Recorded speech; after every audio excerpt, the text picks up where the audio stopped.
Welcome to Life, Lessons, and Laughter with your host, Glenn Ambrose.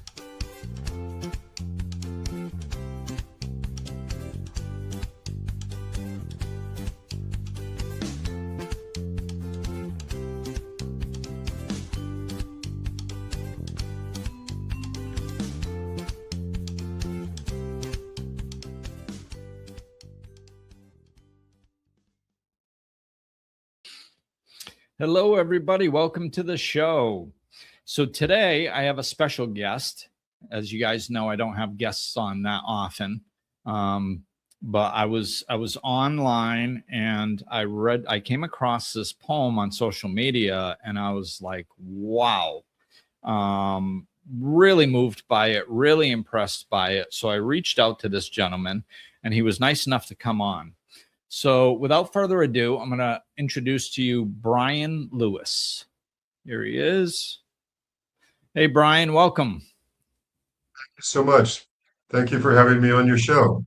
Yes, absolutely. Yeah, like I was saying, I came across your poetry and I was like, wow, completely blown away. So, yeah, why don't you tell everybody a little bit about yourself? Okay, I live in Singapore at the present time. I'm from the United States. I came to Singapore to babysit and help teach two grandchildren. So here I am, the other side of the world from you. I have been here a couple of years.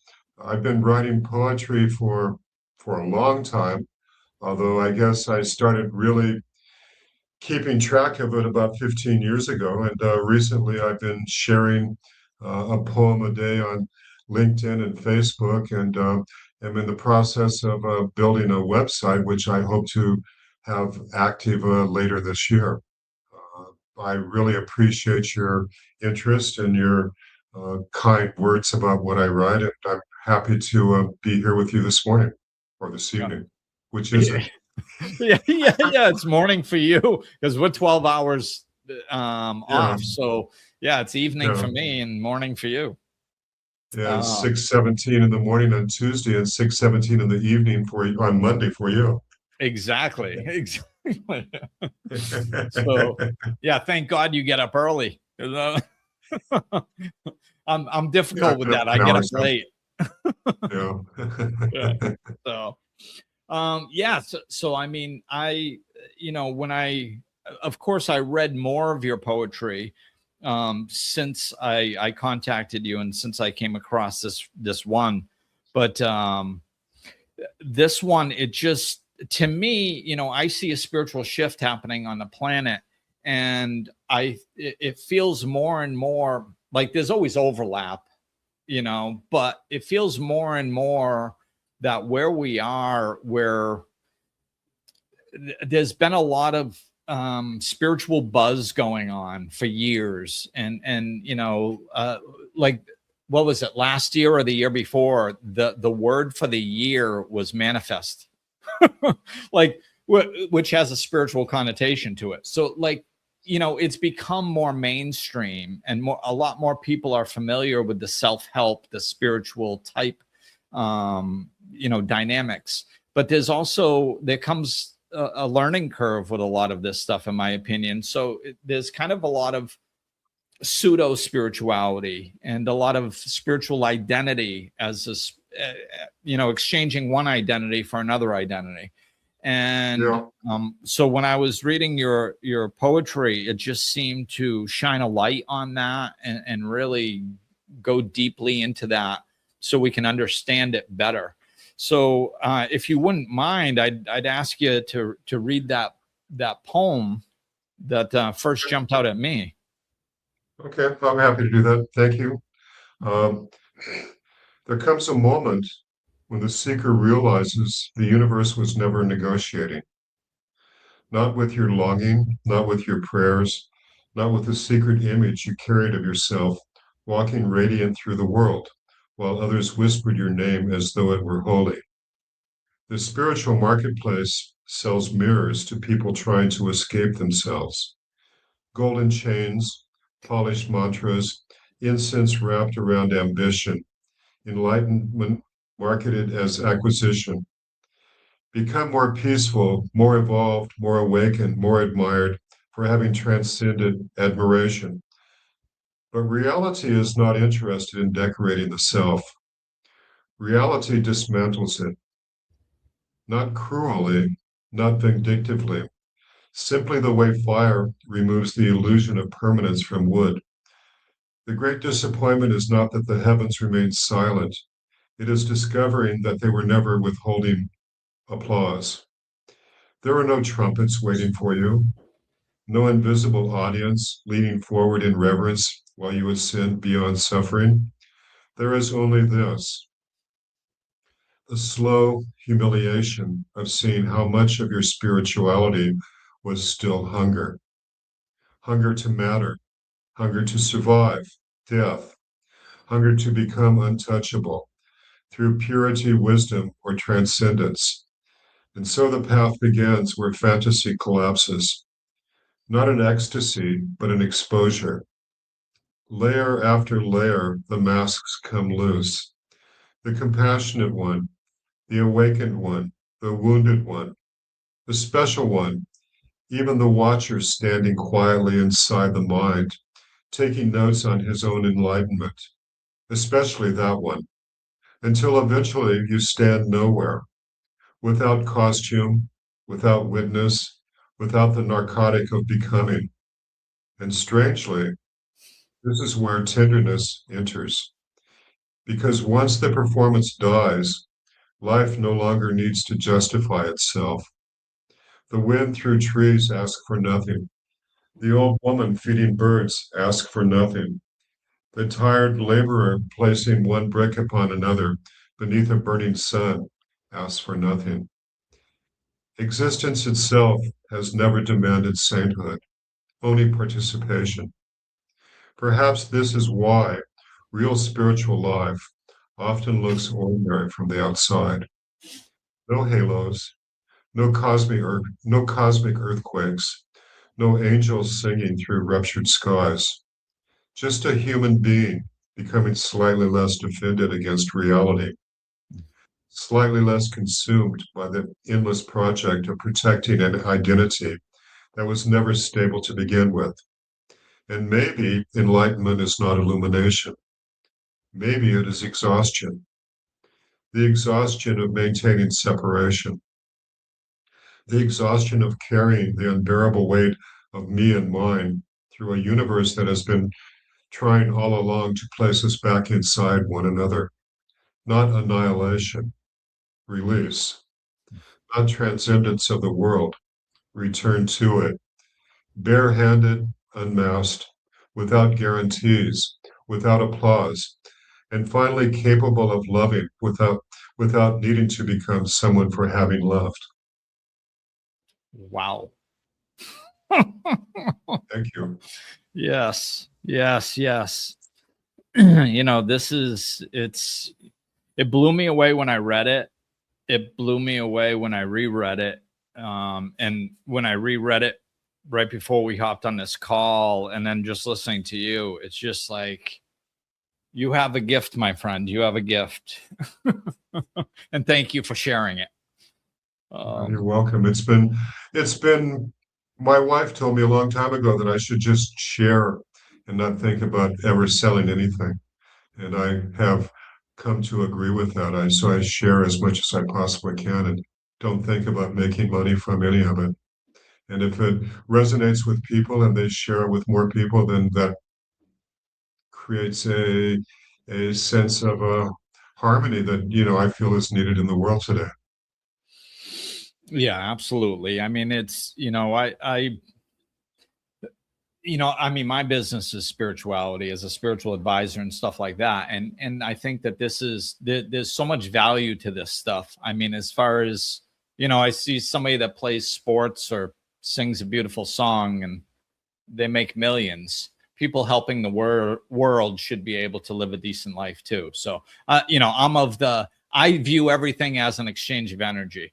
So, and money isn't money. It's an expression of energy, so it's, it's full circle. full circle. So hopefully, Yeah. personally, my personal opinion, I think you should be making some money off of it. But We'll see. You know, who knows in the future what will happen. But I'd like to share something about my background that, yes. you know, maybe explains my approach to this. In 1980, I was in China for the first time, and I visited what is known as the Shaolin Temple. Mm. And at the Shaolin Temple is where Bodhidharma meditated for 9 years. And in 1980, there was nobody at the Shaolin Temple. I think there was one or two monks, and that was it. If you go back there today, it's crowded with all types of spiritual seekers, martial arts seekers, et cetera, et cetera. But at that time in 1980, it was really empty. And Hmm. I saw where Bodhidharma, the founder of Zen, meditated for 9 years. And I sat there and I stood there and I said to myself, he did it for 9, I'm going to do it for 10. Wow. And so I meditated every day for 10 years. I forced myself to do that at times. It wasn't easy, but it was something I had committed to myself to do. And some days I just did everything I could to not do it, but I still did it. And that's part of the struggle that I think is reflected in this poem I just read. It's not the notoriety, it's not the fame, it's just the drudgery work of doing what you have committed yourself to do for your own growth, for your own experience, for your own life. And if my writing conveys that type of message, then I'm being successful in what I did. And at the end of 10 years, I still wasn't satisfied with what I had learned about myself.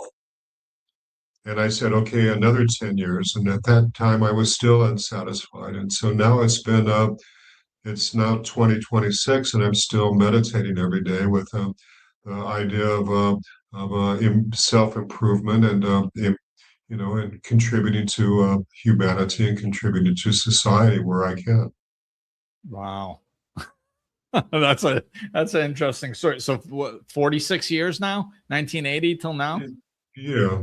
Wow. And actually, I'd started meditating before that. I'd started meditating in 73. So a little bit more than 50 years of continuous meditation. Wow. And today I tend to wake up. This morning I woke up at about 2:30 to meditate. And that's sort of my practice as I wake up at early in the morning. Some people would say late at night, but for me, it's early in the morning. I meditate. I'll read, I'll study, and I'll often go back to sleep, and then I'll wake up and continue on with day-to-day things.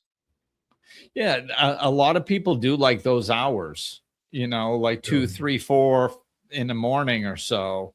It seems some people say that the veil is thinnest at those hours. Well, I don't know, but I just wake up and do it. Yeah. Well, after 50 years, yeah, you're in somewhat of a routine. Probably. Yeah. But I'm glad you said that, because it does bring some insight into what this, like you said, what this poem is about. It's that there's just so much like teaching people. Like, one of the things that I have to navigate as a spiritual advisor is what I call spiritual snobbery. It's like when people first wake up and their eyes start opening and they start seeing reality as it actually is, it's very intoxicating and it can be overpowering. And a lot of times it starts turning into judgment of other people, because, like, once you see it's so obvious. It's almost like, how did I not see this before? So it's so obvious to us, and then everybody else who isn't seeing, we have a tendency to be like, what's wrong with them? Why can't they see? It's like, you were just like that 2 weeks ago, for 40 years. Like, so it's and this is what I see, you're always bringing it back to yourself. It's not about everybody else, it's about us. And I think that is the best thing to counteract that spiritual snobbery. We don't need to worry about who sees, it's like that saying that one person can't change the world, said 8 billion people. It's like, It always just worry, starts with one person. right? Change yourself. Don't worry about what the other 7.5 billion people are doing. Just worry about yourself. Be the change you wish to see in the world. And I think that that's gotten lost in some of the surfacey spiritual games or identities that people are playing with now. So yeah, I mean, if you don't mind, we could kind of break this thing apart a little bit. Sure. So there comes a moment when the seeker realizes the universe was never negotiating. Like, you caught me right there, because that's one of the things that I noticed with my own journey is I was trying to manipulate and negotiate with the universe at times, and I didn't even realize I was doing it. I was actually trying to do things to get what I wanted, Of course. and I didn't even I was lying to myself. I didn't even realize I was doing that, and then when you get really deep and honest with yourself, it's like, oh my God, what was I thinking? Like, I was trying to act spiritual so I would experience peace. Like, you can't do that. You can't act. One of the things I've noticed in taking care of small children, infant children, is that they respond to stimuli different than adults do. And but on the other hand, it's a training process to teach them how to become members of society. And a lot of it is subconscious, and a lot of it is overt. But it's all directed towards putting people into a place of societal acceptance and practices, and to teach them to do otherwise is really contrary to how society organizes itself. And so this type of path that you're describing is something that what you just described is part of that stimuli response activity of how we've been raised since we were small infant children. And so seeking the glory, seeking the recognition, seeking all of those things, it's just part of answering the question right for your test in first and second and third grade, et cetera, et cetera. And to grow, to expand, if you will, or to not respond in that way. It's a not easy, and it's a lot of discomfort. Yeah. Yeah, absolutely. And it's just, I love when I follow my nudges, because that's all this was. I followed a nudge to have you on, and it's I know I identified with what you're saying, but the more you speak, the more I understand why, and this is something that I had just I woke up spiritually 22 years ago when my son was like 2 years old.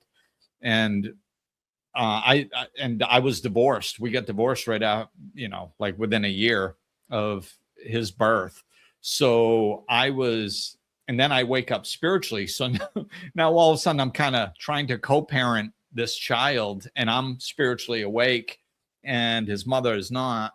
And I'm like, okay, how do I do this? Like, I see life completely differently than the conditioning, that I was raised in. But yeah, I had no custody rights. So I kind of had to, keep my mouth shut in certain situations and try to figure out how to raise this kid where he fits into society to some degree, because I don't have the possibility of pulling him out of school and homeschooling him or anything and teaching him what I think is right. But yeah, I still need to expose him to the spiritual realities and stuff like that. So, I was navigating that for a lot of years, and it wasn't easy. I mean, Yeah, fortunately, no, he's it's 25 now, doing wonderfully. So something worked, you know. yeah, of course. Yeah, yeah, good. It's I do Tai Chi, and Tai Chi is a very interesting form of exercise because you do the same thing over and over and over again, and Mm.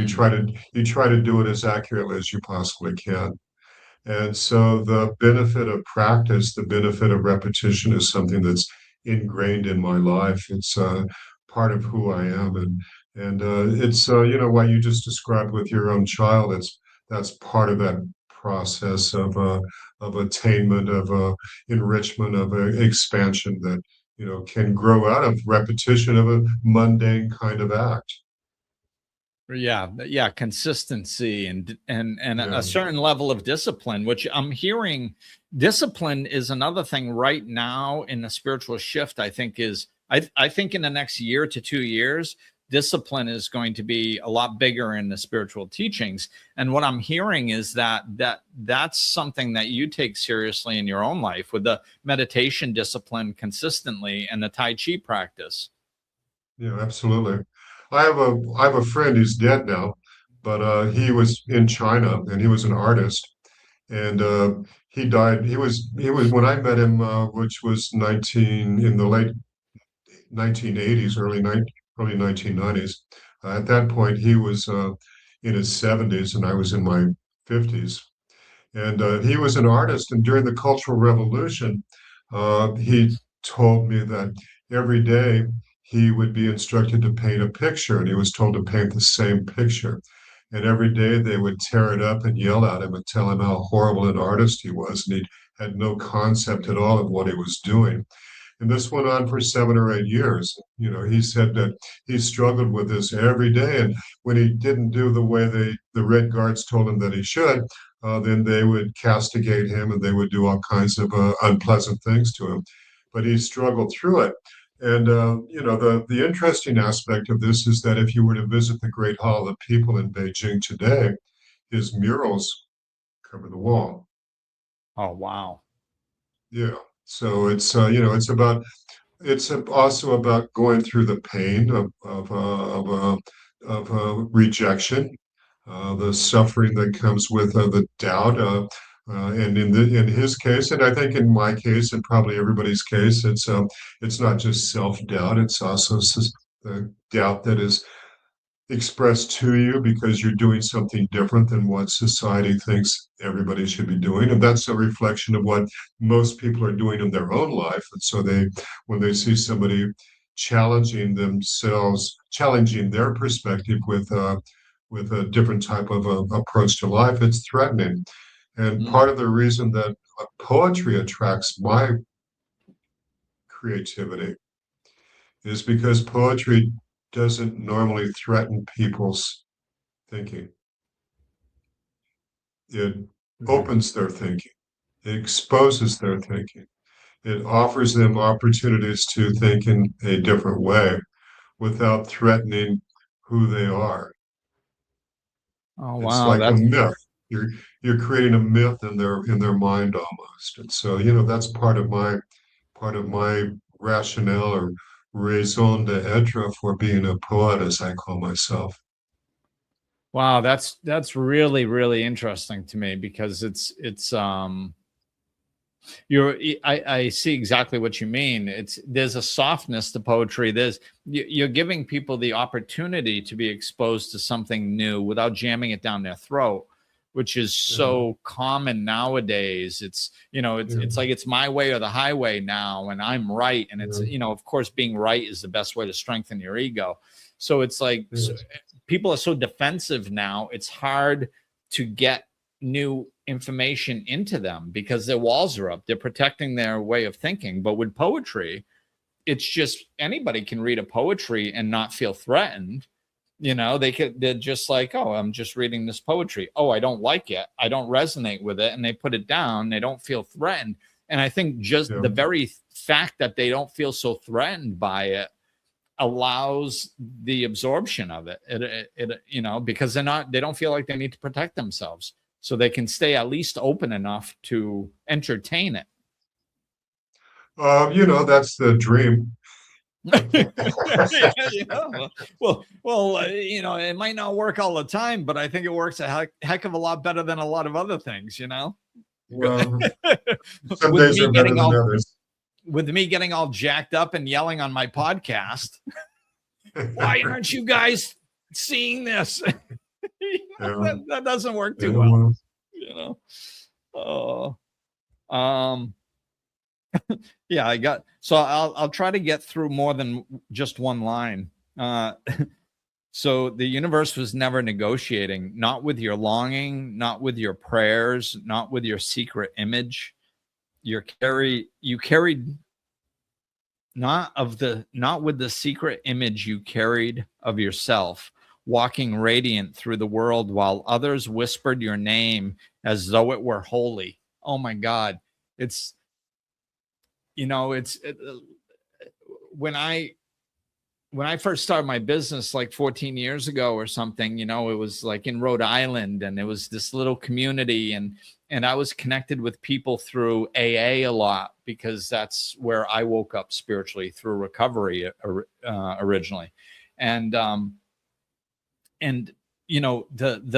people that were around at that time were like, they're still very special in my heart, and wonderful people, and kind of like my founding members almost. That's like I hold them in this special place. it's a good organization. What's that? It's a great organization. Oh yeah, absolutely. I mean, it saved my life, and it's so, like, it was just so wonderful. But in AA, and in the community in general, it was kind of like I got known as Spiritual Glenn, and I accepted it because I knew they meant it out of love, and they did. But there was this aspect of it that always was like, oh, it feels like an identity. Yeah. It's Yeah. like, so people Yeah. over there going, oh, that's Spiritual Glenn. Boy, he really gets it. He's really spiritual. And I'm sitting over here going, how come I still get jacked up at my son's soccer game? Yeah. Like, Yeah. I'm not perfect. I don't think I'm who they think I am, Yeah. with that self-doubt and everything. Yeah. After my mother died, I did something that is historically, it's a Confucian tradition, where the eldest son would withdraw from society for a period of 3 years Oh, wow. to meditate and mourn and express their love about their mother in their life. And 2 weeks after she was dead, I was living in a Buddhist temple in central Taiwan. And my job at that temple was mopping and sweeping the floor every day. And at first, I resented it because I thought I was important. I thought I was good. I thought I was something different. I thought, why should I be having to sweep and mop the floor? With time, I came to feel that I was fortunate to make a small contribution to the maintenance of something that so many other people had built. And it allowed me, or it caused me to reconsider what you were just describing about self-importance, about who I am, et cetera, et cetera. And they couldn't say my name, so they called me Mahdi, which means mopping the floor. And so when I hear that, I think, I feel a sense of honor, if you will, to be called mopping the floor. Yeah. And that was something that was eye-opening in a way that I was surprised about. And 3 years ago, the head of the temple was dying and asked if I could return to visit before she passed away.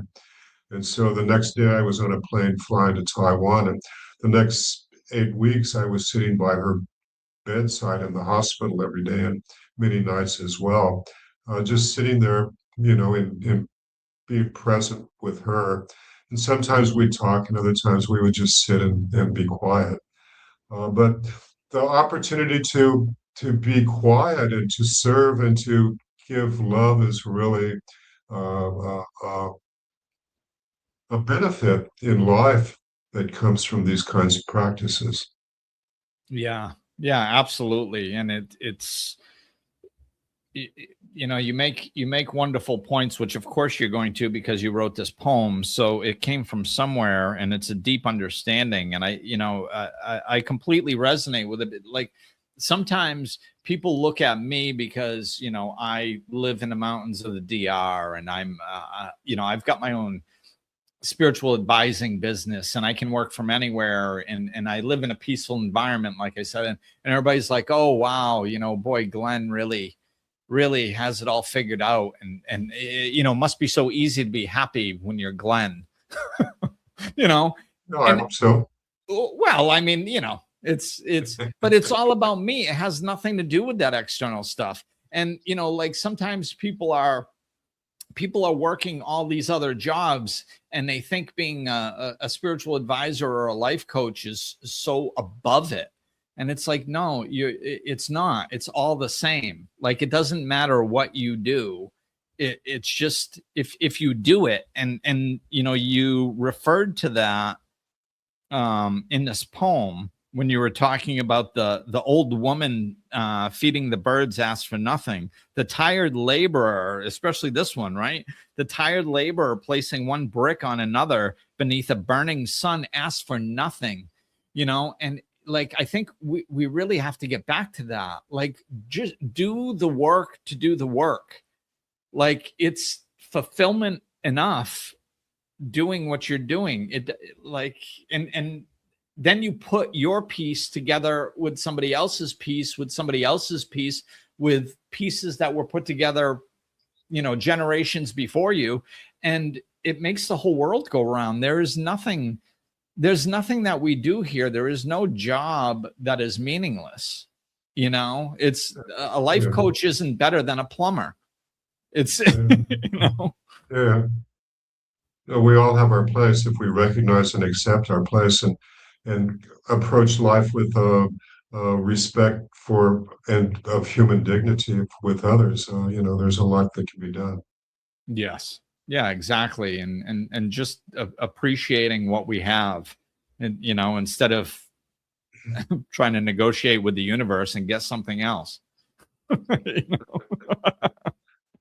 Oh, so let's see, where was I? I didn't make it very far. The spiritual marketplace sells mirrors to people trying to escape themselves. Yeah. Golden chains, polished mantras, incense wrapped around ambition, enlightenment marketed as acquisition. I love that. Enlightenment marketed as acquisition. It's something to attain. Something to buy. Something to buy, something to get. And then, and I see it not only in like the kind of obvious way, but I see it in less obvious ways as well, where like when somebody's working on themselves spiritually, and they're not where they need to be. And it's like, they go, oh, okay, well, now I must have to go on another retreat. I must have to go through another healing process. I must have to do another drum circle. I must have to do, and it's like they're looking for that key, that one key that's going to wake them up. And, and if they don't have it yet, and, plus we're in the information age. So it's just information everywhere. So, and as you said, the conditioning, right? We've been taught that if you can be given information and regurgitate it back in your own words, then you understand it and you get to go on to the next grade. So people think that's what learning is. And to me, if you're doing the real work on yourself, the learning is more like 3 tiers. It's, yes, there's an intellectual aspect of learning, but there's also a conceptual aspect of learning. And there's also a physical aspect of learning, where you stand in your new behavior in a physical environment, in a physical situation, which really helps shift our vibrations and stuff. So a lot of times it's like people, if they don't feel fulfilled or enlightened or something with the information they have in their brain, well, they think that they need more information. And it's like a lot of times all they need to do is take the information they have in their brain and actually implement it into their, embody it, absorb it, implement it into their life. That's more important than just gathering more information. You're preaching to the choir. Yeah. Okay. You scared me with that little pause.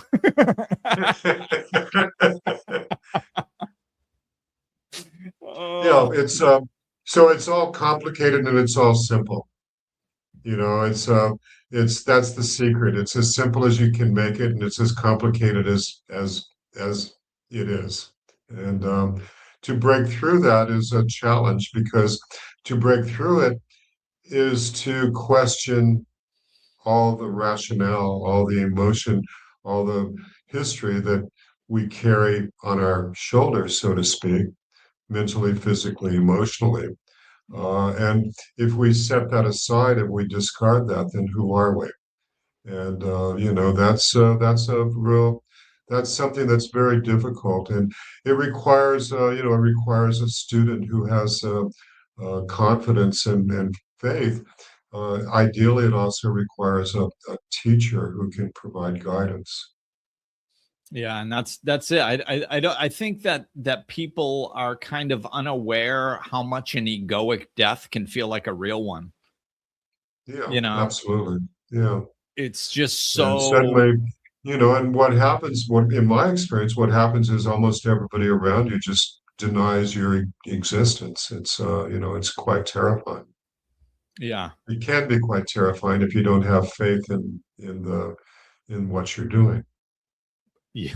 Yeah, it can be very terrifying because you're literally, it is like an actual death, because Yeah, you're dying away from everything that you think you are. So and it can have physical symptoms, and it sure as heck has absolutely. huge emotional symptoms, and Yeah, it can have absolutely.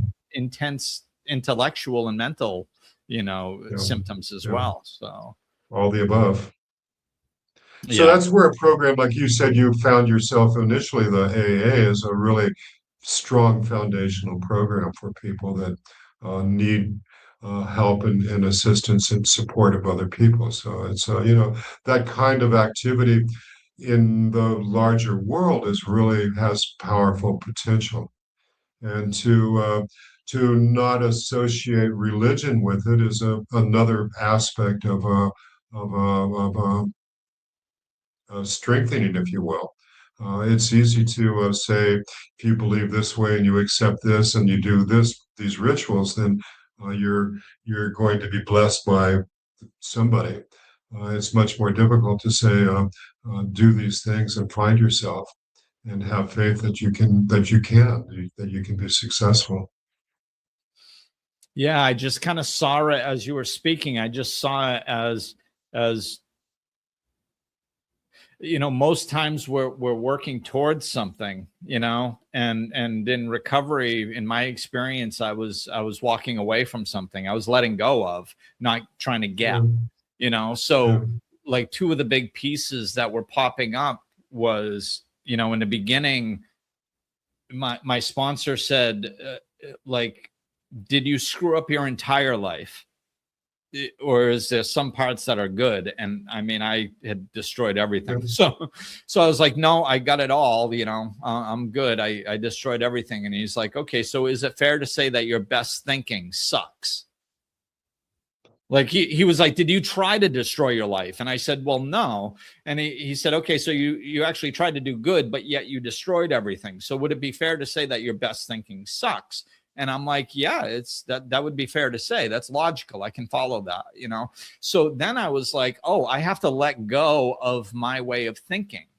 And it was easier because I had destroyed everything. So like I wasn't hanging on to it. I wasn't going, yeah, but this is my way. Like, and I was like, oh yeah, my way sucks. So I was able to let go. And then the other thing that is to me along the same lines, these were the two things that were popping up when you were speaking, was they said half measures avail us nothing. So if you do it halfway, you don't get half the results. You have to do it 100% of the way or you get zero. If you do it 99% of the way, you get zero results. So when I was going through it, whenever I wanted to not do something fully, like I just wanted to die. I didn't actually think I was going to get sober and it was going to work.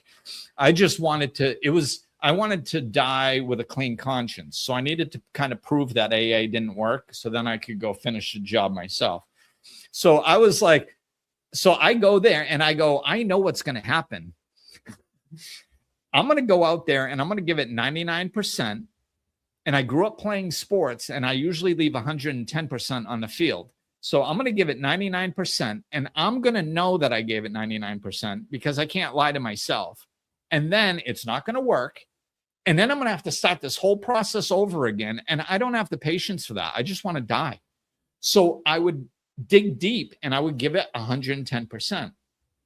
And that is truly one of the main reasons I think that I blew open, is because when it came time to fully surrender and let go of everything that I thought I was, I did it to the best of my ability. And, so again, it was a letting go of. Those were the two things that I saw. I let go of my way of thinking and I let go of my identity and surrendered fully. And I think that those are some of the reasons why it works so well for me. Yeah.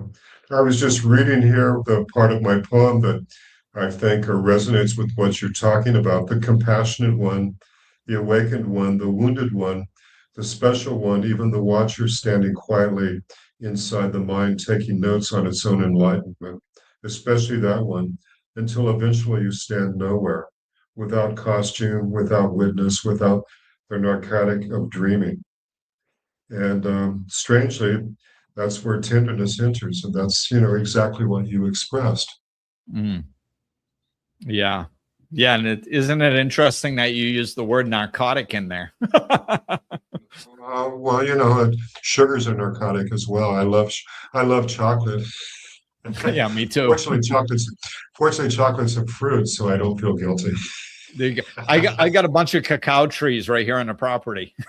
Nice. Yeah. But yeah, it's true. That's it. It's like it's letting everything else go and then just seeing what's left over. I think that's when you truly meet yourself. Well, that's an interesting statement, because what's left over is everything is there. Exactly. Yeah. So Yeah. it's not leftover. It's a awareness of the enormity of what is there for you. Right. Yeah. And we're so scared to let go of everything, right? We're just so scared. And then all of a sudden, once we finally do, we're like, oh my God, everything that I just let go of was technically nothing. Like I have everything already. It's one of my favorite quotes is from A Course in Miracles. It says, nothing real can be threatened. Nothing unreal exists. Herein lies the peace of God. Yeah. So it's nothing real can be threatened. So all these things we're trying to defend and protect and hang on to, like we don't need to defend and protect and hang on to any of those things because they're not real. They don't, and nothing real can be threatened. So we don't have to worry about hanging on to it because nothing can take it away from us anyway. Yeah. Beautiful stuff. Absolutely. So the last line, the last stanza of the poem: and finally capable of loving without needing to become someone for having loved. Right. That's basically what you're describing. Yeah, and it's that. Yeah, that's so cool. It's so cool because it's like that. That was right at the end. Yeah, and finally capable of loving without needing to become someone for having loved. That's that's the counterintuitive part. It's like we're trying we want to be someone who loves so bad. And we've once we let go of trying to become that, we find out we actually are. And It's like the wind in the tree the wind in the that I wrote tree. about. That needs nothing. Right. Yeah. Our love needs nothing. Our love is expansive. And it's emanating from us, and it's in our Yeah. interactions, and it's in that bricklayer laying the brick, expecting Yeah. nothing for return. It reminds me of that, that saying of the sun, after all these years, the sun asks for nothing in return. Yeah. It just gives and gives, Yeah. and we get, I mean, we do get in return. It's just much more much more powerful and beautiful than we expected. Yeah, I read an article a couple of days ago about I forget what it's called. There's an experience that astronauts have from being in space, where they realize the unity of life and the lack of division, the lack of separation that we uh, believe is the reality. And so when they're up there in space, they have this overwhelming emotional response to the recognition of the unity of life, the fragility of our planet. And they just, it's almost as I think probably some of them will cry because of the deep emotional feelings that this image creates for them. And then when they come back to Earth, it lasts for a few days, a few weeks, a few months, and slowly it dissipates until they're back into the competitive nature of satisfying all of our daily requirements, daily quote unquote needs. Uh, anyway, but and then the alternative of that is that another way of looking at that is that historically these monks would meditate, and they didn't have to go up into space to realize the reality of the unity of life. And so we can attain that understanding, we can achieve that understanding, we can express that understanding if we open ourselves to the question of who we are and why we are and what are we doing. Yeah. And it's, what's ironic is one of the ways that I love to connect and feel that expansion and connectedness is by going outside at night and not looking at the stars, looking at the space in between the stars, the blackness that we used to think was nothing. But we actually now know through science that it is something, and so first I'll go out and I'll look at the stars, and because the things capture our attention. So I look at the stars, then I pick a spot where in between them where there's nothing but blackness, and I'll just focus my attention on that, and it's just like instant expansion in my chest and connection with all that is. So it's like I'm using space from Earth to feel that, and then when they're up in space, they're looking back at Earth to feel that. Yeah. And if you take your shoes off and walk with your bare feet on the soil, it's even more. Yes. Right. Some grounding, some earthing action. And it's funny, right when you were talking about that, I was looking at that part of your poem that was talking about separation. Maybe enlightenment is not illumination, maybe it is exhaustion, the exhaustion of maintaining separation, the exhaustion of maintaining the illusion of separation. Wow, man. Like that's just and so you see a lot of unhappy people because of that life practice, that life experience. And the screen that we carry around in our hands with all of this information is just further compounding that. Another poem that I wrote recently talks about how in your hand you hold pictures of your grandchildren and scroll down and you have pictures of war and destruction and murder. And it's all there in your hand. And how do we respond to that? How How do we're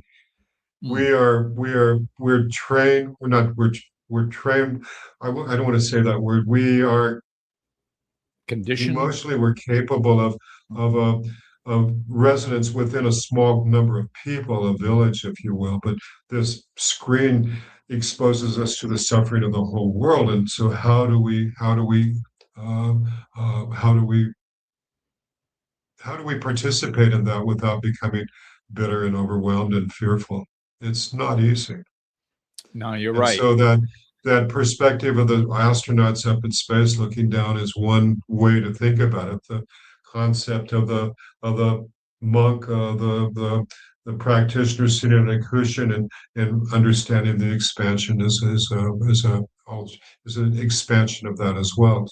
But because of the intense nature of the algorithms that focus our attention on what we think we want to know, is it's very compelling, and it's very difficult to break free from that. It does. It's got a real strong pull. It's not easy, and I one of the things that helped me, I don't know, about 6 years ago or something. I was kind of going through another little thing with. I think that there was a lot going on with COVID and the political atmosphere in the United States and stuff. There was just a lot going on, like 6 years ago. And I remember I had come over to visit the DR, if I remember correctly. And I went back to the US before I moved over, which was only about a 7-week period. But I happened to watch this series, Time of the Sixth Sun. And it was like an 8-part series. And I watched, and you had to stream it within 24 hours.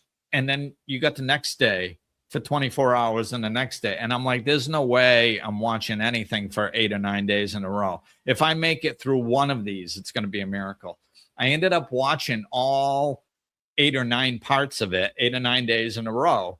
And what it did was it was kind of like going to AA meetings, because we're so inundated by unconsciousness and fear and negativity in the outside world that we don't need, I think the universe sets us up to win.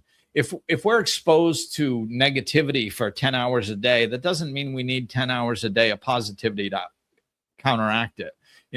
Like even an hour is enough. It's like, but I exposed myself to a different way of thinking that was what was right with the world. Things that were, community living, healthy eating, just anything that was positive was part of this series. And I saw it 8, 9 days in a row. And I was like, it really helped me get over that hump from what was transpiring in the world to which is problem based, to focus on solution based thinking, and just to kind of fully disconnect from that, and then just start going, okay, there's a lot of people doing a lot of good in the world, and I'm going to focus my attention on that instead of what's going wrong with the world. Yeah, we have the ability to choose. I do the analogy of a computer program, which is made up of zeros and ones. That's all it is zeros and ones. And if you say a 0 is positive and a 1 is negative, then you can choose if you want all zeros or you want all ones or you want a mixture of both of them. And if you start choosing the positives, pretty soon you don't want to choose the negative. And then negative will come at you from outside your control, but how you respond to it comes back to what you were just talking about. It's you can choose the positive and how you respond to the negative. So it's very simple, but it requires effort and it requires determination. Yeah, and I think that's confidence. That's a good example, because it's, I kind of see that as our brain is like that. Our brain, the true creativity comes from the other side. You know, our Yeah. our brain is basically a computer based off of our memories and everything that we have put into it our entire lives. So it's, you know, it's like what you just said. If you focus on, you know, putting those zeros in instead of the ones, after a while, you're right. You look at a one and you're like, ugh, why would I Yeah. want that? You know? Yeah. No, it's true. Yeah, yeah. So we do have that ability, but that ability is not reinforced. Because if you lose that ability, I mean, if you have that ability, then you lose fear. Right. And if you lose fear, you're free. Yeah. And you're uncontrollable, which the masses don't Well, want. yeah. It doesn't mean you become wild. It doesn't mean you become uncontrollable. It means that you don't respond to fear. Yeah, and that's, you know, and we got to wrap up, but you know, that's such a personal thing for me because when I was young, I was ADHD, which, you know, was a euphemism for big pain in the ass back in the 70s and 80s. So like that's how I was treated and I started viewing myself as that, but I could never conform to society. You know, I always pushed against it and when I was young, I didn't know the alternative, you know. And then it's like, then I wake up spiritually and it's kind of this full circle moment where I still don't fit into society. But now I have when I was young, it was just rebellion, right? Like, because I didn't know what to replace it with. It was just like, I don't fit in there, so I'm going to fight against you. So that's what I did, you know. But then now I'm like, well, I still don't fit in there, but I don't need to. Like, I can just be peaceful here. And in a way, I was kind of right when I was young, you know? Yeah. Even though I Yeah. didn't handle it well, you know? I have one last little story to share with you before we close up. Yes. Um, when I was in my early 20s, I'd already been in war in Vietnam. I'd spent 2.5 years in combat in Vietnam, and I came back and I went to college and I became very active in the anti-war movement. And I was involved with civil rights things and poverty programs and all kinds of things. Very, very active about all the wrongs in society. And one day I was walking with my dad, and he said, "Brian, your ideas are pretty good, but what if all the things that you protest against stopped? Ooh. What would you replace it with?" So you got your deep thinking from your dad. Yeah, yeah, and I couldn't answer that question. Uh, it really set me on my heels. He was acknowledging a lot about me and also, giving me direction for my life. And so all these years of meditation have involved in the background in one way or another how to respond to that question. And this poem that we're sharing today is part of that response. The other poetry that I've written is part of that response. And I believe the secret is that we need to realize that another poem I have is that all souls are the same. Mhm. We're created to love. And if we can accept that about ourselves and about other people, then there's potential for life becoming something better than it has been. Well, I'm glad you chose to wrap up with that. And even though it doesn't happen often, I have nothing to add. I'm going to leave it right. I'm going to leave it just like that. So Nice to meet you, Glenn. yes, so such a pleasure, such a pleasure. And yeah, let's stay in touch. I really enjoyed this. And yeah, you have a lot. You're a very interesting person and have a lot to offer. So thank you. Like I said in the beginning, thank you for sharing it with us. Yeah, my pleasure, my honor. Oh, all right. All right. Well, thank you everybody for listening. And that's going to do it for now. And you can hang on right there for a moment, Brian, and I'll just play the Yeah. outro.